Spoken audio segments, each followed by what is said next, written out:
आज जो आप ये टेंस वाला वीडियो देखने जा रहे हो ना, ये बहुत इंपॉर्टेंट होने वाला है। तो गाइज़ हेलो एवरीवन, मैं सुमैया रियाज़ आज आपको सिखाऊंगी टेंसेस। टेंसेस क्या होते हैं, क्योंकि किसी भी सेंटेंसेस को ट्रांसलेट करने के लिए टेंसेस बहुत ज़रूरी है। तो आइए सीखते हैं मेरे यानी सुमैया रियाज़ के साथ। टेंसेस की शुरुआत करते हैं कि टेंसेस क्या होता है। यार मेरा मन ऐसा है कि देखिए सबका भला हो। देखिए इसमें 12 टेंसेस आपको मिलेंगे और 12 टेंस को यदि कोई सिस्टमेटिक तरीके से कवर करे ना तो कम से कम 15 दिन लगती है। 15 बार में 15 दिनों में होता है, लेकिन कुछ ऐसा सहयोग बना या कुछ भी कह लो, आज का वीडियो मतलब आज की क्लास बहुत अच्छी बन गई। इस क्लास में आपको 12 टेंसेस पढ़ने को मिलेंगे विथ एग्जाम्पल कंप्लीट, यानी आप कभी नहीं भूल पाओगे। तो बस आपसे थोड़ा रिक्वेस्ट है, वीडियो को पूरा देख लीजिएगा। आप जो हल्ला करते हो ना कि हमको टेंसेस एक साथ चाहिए, तो आज की इस वीडियो में आपको सारे टेंसेस एक साथ अवेलेबल करवा दिए, बस इतना ही कहना था। और हाँ, इसके बीच बीच में स्पोकन की बातें भी आएंगी, क्योंकि ये स्पोकन कोर्स के लिए है। भाई स्पोकन में थोड़ी ग्रामर की आवश्यकता तो होती है, तो उसके लिए मैंने ये वीडियो बनाया था। तो आप ऐसा मत समझना कि ये क्या चल रहा है, एक्चुअली ये पेड कोर्स के लिए हमने शूट किया था। तो चलिए वीडियो को स्टार्ट करते हैं। Just started. और लास्ट तक देख करके कमेंट ज़रूर करना कि वीडियो पूरा देखा, मुझे खुशी मिलेगी, ठीक है। Okay, hello friends, how are you, good evening. तो ग्रामर फॉर स्पोकन की क्लास में आपका स्वागत है, वेलकम है। और आज की क्लास में हम पढ़ेंगे टेंसेस। इससे पहले वाली क्लास में हमने सेंटेंसेस के टाइप्स देखे थे, जैसे पर्पस के आधार पर सेंटेंसेस असर्टिव हो सकते हैं, इंट्रोगेटिव हो सकते हैं, इम्परेटिव, एक्सक्लेमेटिव, ऑब्जेक्टिव, इसके अलावा एक्शन, नॉन एक्शन, सब हमने आपको बताया था।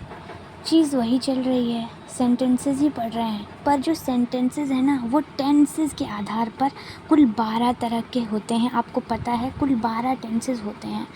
अच्छा, मैं तो मेन तो 3 टेंस होते हैं, प्रेजेंट, पास्ट और फ्यूचर। अब देखिए टेंस है क्या चीज़। किसी भी सेंटेंसेस में टेंस पाया जाता है।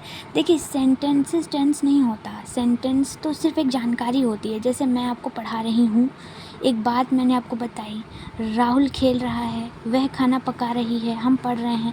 इन सभी वाक्यों में जानकारी दी गई है, इन्फॉर्मेशन दी गई है, लेकिन जो जानकारी है ना उसमें टाइम क्या है। अगर मैं आपको पढ़ा रही हूँ, इसमें प्रेजेंट है। मैं आपको कल पढ़ाऊँगी, इसमें फ्यूचर होगा। मैंने आपको कल पढ़ाया था, इसमें पास्ट था। तो किसी सेंटेंसेस के अंदर टेंस क्या है, यदि टाइम क्या है, ये हम टेंस के माध्यम से सीखते हैं। और जो टेंसेस हैं ना, मोटे मोटे तो 3 हैं, लेकिन जब हम उनको बारीक देते हैं तो वो कुल 12 होते हैं। अच्छा, आज की वीडियो में हम 12 के 12 सेंटेंसेस के स्ट्रक्चर देखेंगे, ठीक है। मैंने शायद आपको पहले भी बताई हुआ होगा, टेंसेस तो 12 हैं, लेकिन स्पोकन में जब आप अंग्रेज़ी बोलते हो ना तो 12 के 12 कभी भी बराबर काम में नहीं आते। कुल 5 टेंस ही सबसे ज़्यादा काम में आते हैं, तीनों तो इंडेफिनिट, प्रेजेंट कंटिन्यूअस और प्रेजेंट परफेक्ट टेंस। तो उन पे हम ज़्यादा प्रैक्टिस करेंगे। लेकिन एक बार आज की इस वीडियो में 12 के 12 टेंसेस के स्ट्रक्चर, फार्मूलाज, पहचान, हेल्पिंग वर्ब, मेन वर्ब, सब कुछ आपके सामने क्लियर कर देंगे। तो देखिए सबसे पहला टेंस है प्रेजेंट इंडेफिनिट टेंस। जब आप अंग्रेज़ी बोलते हो ना तो आपको एक फ़ियर आता है। क्या आता है? क्योंकि आपको टेंस की नॉलेज नहीं है, आपको पता नहीं है कि इसमें क्या हेल्पिंग वर्ब लगेगी, क्या मेन वर्ब लगेगी। तो एक बार लाइफ में आपको टेंस सीखना बहुत ज़रूरी है। तो आज की इस वीडियो में सिर्फ आपको स्ट्रक्चर बताए जाएंगे और कुछ एक एग्ज़ाम्पल।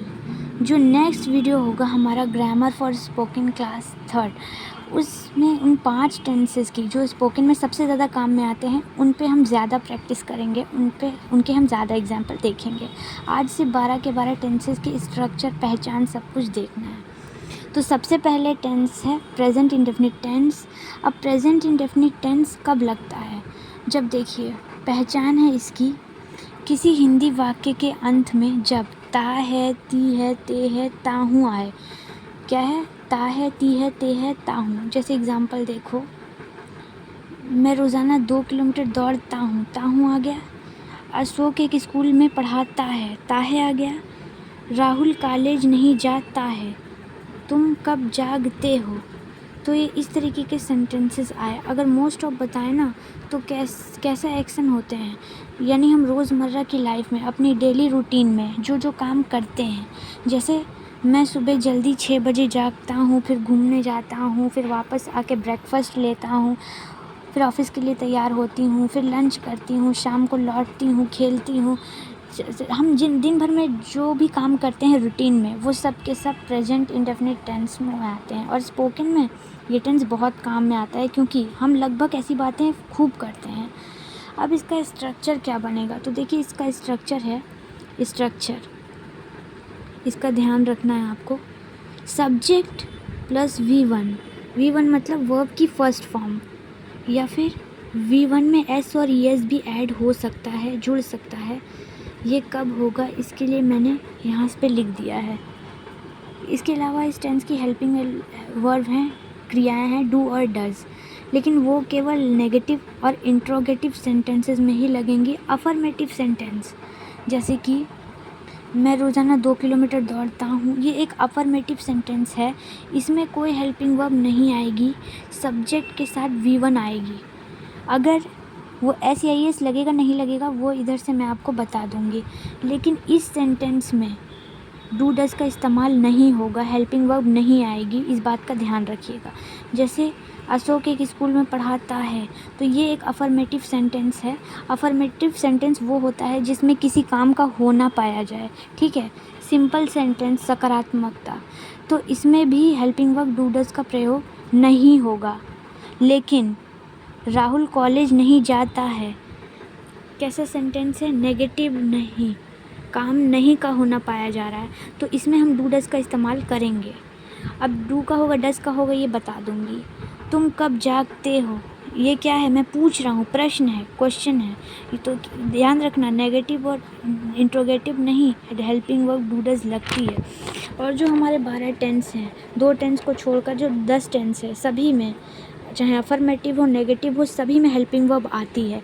लेकिन ये 2 ही टेंस ऐसे हैं, प्रेजेंट इंडेफिनिट और पास्ट इंडेफिनिट, इनके अफर्मेटिव सेंटेंसेस में, यानी कि ऐसे सेंटेंसेस में हेल्पिंग वर्ब नहीं लगती। क्या लगती है, सब्जेक्ट के साथ मेन वर्ब की फर्स्ट फॉर्म। अच्छा S या ES कब ऐड होता है, तो देखिए जब सब्जेक्ट I, V, U, दे तथा एक से ज़्यादा हों तो हम V1 लगाते हैं अफर्मेटिव सेंटेंसेस में। यानी देखो, यदि हमारा सब्जेक्ट यहाँ पे I हो, V हो, U हो, दे हो, या एक से ज़्यादा क्या होते हैं, बहुवचन और प्लूरल, जैसे बॉयज़ हों, गर्ल्स हों, पीपल हों, विलेजर्स हों, पैसेंजर्स हों, मीन हो, उमीन हो। देखो ये मैन, आदमी एक ही है, लेकिन MEAN इसमें E लगाओ तो फिर ये ज़्यादा होगा। इसी तरह वुमेन एक ही है, लेकिन वुमीन इस तरीके से, MEN वुमीन प्लूरल होता है, वो प्लूरल। तो जो एक से ज़्यादा हो ना तो हम केवल V1 लगाते हैं। लेकिन यदि सब्जेक्ट ही, शी, इट तथा कोई एक हो, यानी कि सिंगुलर हो, ही हो, शी हो, इट हो, तो फिर V1 में S और ES ऐड करते हैं। तो मैंने यहाँ पर लिखा ना कि V1 या फिर S या ES का चक्कर सिर्फ इन सब्जेक्ट के साथ है। अब तो ऐसे याद रखो कि सब्जेक्ट के साथ मेन वर्ब की फर्स्ट फॉर्म V1 आती ही है। लेकिन यदि सब्जेक्ट ही, शी, इट या कोई एक है, जैसे एक क्या होता है, Ram, Mohan, Ashok, teacher, boy, girl, एक होना चाहिए, तो फिर उसमें S और ES और ऐड कर देंगे, बात ख़त्म। यानी V1 तो आएगी ही, अगर ये है तो S या ES ऐड हो जाता है। अच्छा S और ES के 2 हो गए, मतलब S ही ऐड होता है most of, ES come add होता है जब वर्ब के अंत में S, double S, SH, CH, X, O, Z ये आए तो फिर हम ES लगाते हैं। जैसे देखो एग्ज़ाम्पल देखो, मैंने बोला यहाँ पे I के साथ क्या आएगा, गो। I किन में से है, इनमें से है। ऊपर देखो सब्जेक्ट है हमारा I और हमें वर्ब लगानी है गो। I गो, मैं जाता हूँ, कोई मतलब ऐसी इसका चक्कर नहीं है, क्योंकि इनमें ऐसी नहीं लगता, क्योंकि V1 लिख रहे हैं। लेकिन मैंने यहाँ लिखा ही, अगर मैंने बोला ही के साथ गो, तो एस और ई एस लगेगा। एस और ई एस दोनों में लगते, इसमें ई एस लगेगा क्योंकि ओ आ रहा है, वर्ब के अंदर देखो ओ आ रहा है, तो इसमें ई एस लगा दो। लेकिन एस कब लगेगा? ही के साथ वर्ब है प्ले, तो क्या हो गया? प्लेस, केवल एस। तो मोस्ट ऑफ ज़्यादातर एस ही लगता है, लेकिन जिन वर्ब के अंत में S, double S, S H, C H, X O Z आ जाए उनमें हम ई एस लगाते हैं। बस छोटी सी बात है, इतनी कोई बहुत बड़ी बात नहीं है, ठीक है। अब इन एग्ज़ाम्पल को थोड़ा देखते हैं। मैं रोज़ाना 2 किलोमीटर दौड़ती हूँ, तो आई दौड़ता हूँ, दौड़ने की क्या होती है? Run, RUN, run. केवल V1 आएगी तो आई रन। तो अब 2 किलोमीटर्स, 2 किलोमीटर्स रोज़ाना की डेली हो गई, तो आई इसका होगा आई रन 2 किलोमीटर्स डेली। मैं रोज़ाना 2 किलोमीटर दौड़ता हूँ। मैं घूमने जाता हूँ, I go for a walk. मैं ब्रेकफास्ट लेता हूँ, I take my breakfast. I take my lunch, I take my dinner. I go to market, मैं बाज़ार जाता हूँ। मतलब इस तरीके के सेंटेंस आप जो भी करते हो आई के साथ, और ताहे ती है आए, तो फिर ये स्ट्रक्चर आ जाएगा। यहाँ पर सब्जेक्ट के साथ वर्ब लगा दो और बोलने की प्रैक्टिस करो। 2000 प्रैक्टिस करो, प्रैक्टिस तो आपको करनी पड़ेगी। नेक्स्ट है अशोक एक स्कूल में पढ़ाता है, तो सब्जेक्ट कौन है? अशोक। अब लास्ट में जो पढ़ाता है, देखो पढ़ना होता है रीड, ठीक है, और पढ़ाना होता है टीच। तो Ashok teach, TEACH, teach, Ashok teach आ गया। अब देखो V1 तो आएगी ही आएगी, V1 तो आएगी ही आएगी, हमने लगा दी V1, टीच पढ़ाता है। लेकिन अशोक कोई एक है, किसी का नाम है, सिंगुलर है, तो फिर एस और ई एस लगेगा। अब एस लगेगा, ई एस लगेगा, तो देखो CH आ रहा है, वर्ब में टीच में CH आ गया, तो फिर एस मत लगाओ, ES लगा दो, टीचेस। तो अशोक टीचेस क्या पढ़ाता है? एक स्कूल में, in a school, in a school, in a school. तो Ashok teaches in a school, Ashok एक स्कूल में पढ़ाता है। तो ये दोनों ही अफर्मेटिव सेंटेंस है, इनमें हमने हेल्पिंग वर्ब डू डस का यूज़ नहीं किया, क्योंकि अफर्मेटिव सकारात्मक में हेल्पिंग वर्ब नहीं लगती है। और थोड़ा सा बोलने की प्रैक्टिस करना, हालांकि प्रैक्टिस में अगले वीडियो में, जो दूसरी वीडियो होगी उसमें उसमें उसमें 5 टेंस पे प्रैक्टिस करवाऊँगी। आज की इस वीडियो में थोड़ा सा आपको एग्जाम्पल कम मिलेंगे, तो थोड़ा प्रैक्टिस आप खुद कर लीजिएगा, क्योंकि आज 12 टेंसेस के स्ट्रक्चर कवर करने हैं, सिर्फ आपके दिमाग में बेसिक डालना है, ठीक है। तो राहुल कॉलेज नहीं जाता है, कैसा सेंटेंस है? नेगेटिव है, तो राहुल, अब देखिए नहीं आगे नेगेटिव है, तो सेंटेंसेस में आपको हेल्पिंग वर्ब डू और फिर डज लगानी पड़ेगी। अब डू और डज दो है, क्योंकि सब्जेक्ट भी 2 तरह के हैं, ठीक है। तो एक बात बताइए, SES किन वालों को चाहिए? ये लगाओ SES, तो ही, शी, इट तथा सिंगुलर कोई एक, ये SES वाले हैं। और डू और डज में SES किस में लग रहा है? डू में लग रहा है, डज में लग रहा है, डज में लग रहा है, तो फिर इनके साथ हम डज का यूज़ करेंगे। मैं यहाँ पर लिख दिया है, इनके साथ हम डज का यूज़ करते हैं नेगेटिव इंट्रोगेटिव में, और इनके साथ डू का यूज़ करते हैं, ये भी आप नोट कर लेना।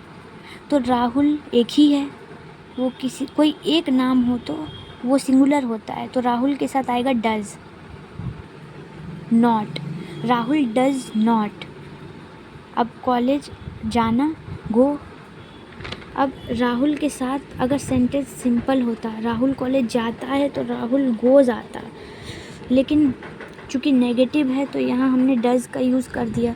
अब ऐसा मत करना, Rahul does not go, Rahul does not goes. अब गोज नहीं आएगा, क्योंकि SES तो यहाँ पर आ गया, अब केवल फर्स्ट फॉर्म आएगी। इस बात को आप ऐसे भी याद रख सकती हो कि डू और डज के साथ हमेशा मेन वर्ब की फर्स्ट फॉर्म ही आती है, मतलब SES का चक्कर ख़त्म हो गया, यहाँ पे आ गया वो। तो Rahul does not go to college, ये आप नोट कर लेना। तो बस ये हो गया। अब 2-4 सेंटेंसेस आप खुद बना लेना, बोल के प्रैक्टिस कर लेना। अगले वीडियो में तो मैं कराऊंगी ही, इस टेंस में बहुत प्रैक्टिस करनी है, क्योंकि स्पोकन में ये टेंस बहुत काम में आता है। तुम कब जागते हो, ये क्या है? प्रश्न है। तो जब कोई प्रश्न होता है ना, तो प्रश्न पूछते हैं कब, क्यों, कहाँ, कैसे, उस वर्ड की अंग्रेज़ी सबसे पहले आती है, तो इसकी अंग्रेज़ी क्या होगी? When, WHEN, when. उसके बाद आएगी हेल्पिंग वर्ब। अब देखो सब्जेक्ट कौन है? तुम, मतलब यू, और यू के साथ क्या आएगा? डू, तो यहाँ पे डू आएगा। पहला व्हेन डू यू, ये आप खुद लिख लेना। अब जागने की क्या होती है, get, GET get. When do you get, तुम कब जागते हो। अच्छा, प्रश्न भी दो तरीके के होते हैं। एक आप सामान्य पूछें क्या तुम स्कूल जाते हो, तो फिर वो हेल्पिंग वर्ब शुरू होगा। जैसे मैं यहाँ पे बोलूँ क्या तुम स्कूल जाते हो, क्या तुम जैसे चाय पीते हो, क्या तुम चाय पीते हो। जैसे मैं किसी से पूछूं भाई तुम चाय पीते हो, तो क्या तुम चाय पीते हो, तो बोलो प्रश्न है कि नहीं है, प्रश्न है। ये साधारण प्रश्न है जिसमें सिर्फ ये पूछा गया है कि कोई काम करता है या नहीं करता। तो ऐसे प्रश्न, देखो प्रश्न कोई भी हो, चाहे वो WH वर्ड का हो, चाहे वो हेल्पिंग वर्ब का हो, वो हेल्पिंग वर्ब सब्जेक्ट से पहले ही आएगी। तो उसमें तुम के लिए क्या है, डू। मैं अगर यहाँ पे तुम ना होता, अशोक होता, तो क्या होता, डज आता, क्योंकि अशोक में SEIS चाहिए, अशोक के साथ फिर यहाँ पे कोई एक है तो डज आएगा। तो डू यू, अब पीते हो, ड्रिंक, ठीक है, DRINK के ड्रिंक, या टेक लगा दो या हेल्प भी लगा सकते हो। डू यू ड्रिंक टी, क्या तुम चाय पीते हो, या डू यू टेक टी, क्या आप चाय लेते हो। डू यू हैव टी, खाने पीने के लिए हम हैव का यूज़ भी कर देते हैं। तो इस तरीके से, तो ये इंट्रोगेटिव सेंटेंसेस दो तरह के होते हैं। एक तो क्या से शुरू हो हिंदी में, एक जिनके बीच में कब क्यों कहाँ कैसे आए। अगर कब क्यों कहाँ कैसे आया तो WH वर्ड से शुरू होते हैं। मतलब WH वर्ड, जैसे तुम क्यों जागते हो तो why do you get up, है ना। तुम कहाँ जागते हो तो where do you get up. कब जागते हो तो व्हेन आ गया। लेकिन सिर्फ ये पूछे क्या तुम चाय पीते हो, क्या तुम जागते हो, क्या तुम पढ़ते हो, क्या तुम खाते हो, तो सिर्फ हेल्पिंग वर्ब पहले आएगी। लेकिन हेल्पिंग वर्ब इसमें पहले आई, यानी हेल्पिंग वर्ब तो पहले आती ही है। ये सिर्फ टेंस की बात नहीं है, ये 12 टेंस के स्ट्रक्चर की बात है।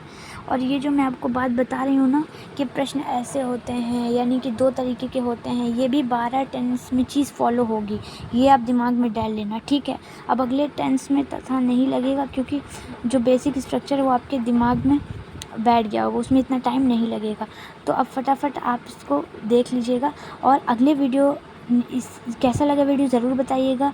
नेक्स्ट वीडियो में मैं आप लोगों को दूसरा दिखाऊंगी। और हाँ, इस वीडियो में ख़ास जानकारी, यदि अगर आप समझ में आती है तो अगर आपको मेरी वीडियो पसंद आए तो प्लीज़ मेरी वीडियो को लाइक करना। इसके बाद वाली वीडियो में हम आगे का टेंसेस देखेंगे और सीखेंगे कि किस तरीके से बनता है। तो ये अगर आपको पसंद आया हो तो वीडियो को लाइक शेयर एंड सब्सक्राइब करना, और पसंद आया तो ज़रूर बताना। Thank you.